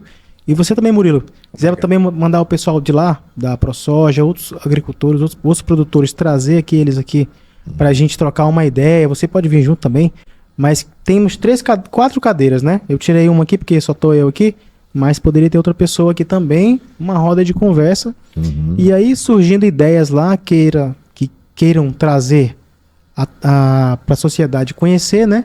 Só mandar aqui pra gente, a gente vai e recebe vocês novamente e traz uns assuntos legais. Em relação agora à queimada também vai ser bem bacana a gente também bater nessa tecla de novo. Com né? certeza. Vou usar aqui esse espaço também como bombeiro militar, tentar divulgar por aqui também essa situação que o professor falou, né? Que o fogo só destrói, né, professor? Só maltrata o solo aí e tal. Então vou tentar bater mesmo nessa tecla aqui. E se vocês também tiverem essa oportunidade de trazer outras pessoas com outros assuntos, a gente está aqui para receber. Maravilha. Beleza? Muito obrigado. Obrigado. Fechou. Pessoal, obrigado para você que acompanhou até agora. Para quem chegou depois, né, e viu só um pedacinho do vídeo, ele vai ficar salvo aí. Vai ficar salvo aí, tá? A gente vai fazer pequenos cortes também, que a gente vai divulgar em TikTok, Instagram, Facebook. Vamos jogar no WhatsApp, grupo de WhatsApp também. Então, assim, foram trazidos aqui vários assuntos muito importantes. O professor aqui com conhecimento vasto em solo. O Murilo também, como empresário, né, como um produtor também, trouxe a sua visão aí, representando o pessoal da ProSoja. Então, assim, hoje foi um assunto muito importante, muito atual, que realmente está fazendo a diferença na vida de muitas famílias, faz diferença na vida de quem não trabalha com isso, né? Porque, como o professor falou, o alimento é eles que produzem para a gente se alimentar, então não estrague, foi o que ele falou, né? E a gente agradece, tá bom? Se vocês puderem, pegue esse link, manda para todo mundo, pessoal. Manda para as pessoas que você acha interessante terem esse conhecimento, ter essas informações que a gente discutiu aqui hoje, tá bom? Então peço para você, curte aí o vídeo, comenta, qualquer pergunta aí que for um pouco mais técnica, a gente manda para eles, tá bom? Eles responderem lá. E a gente deixa aqui o convite para a próxima semana vocês estarem também acompanhando aqui. A gente vai fazer divulgação sobre o que a gente vai trazer, qual o assunto, tá bom, pessoal? Então a gente agradece, eu agradeço mais uma vez pela sua participação e confiança aqui no nosso trabalho, tá bom? Até mais, valeu!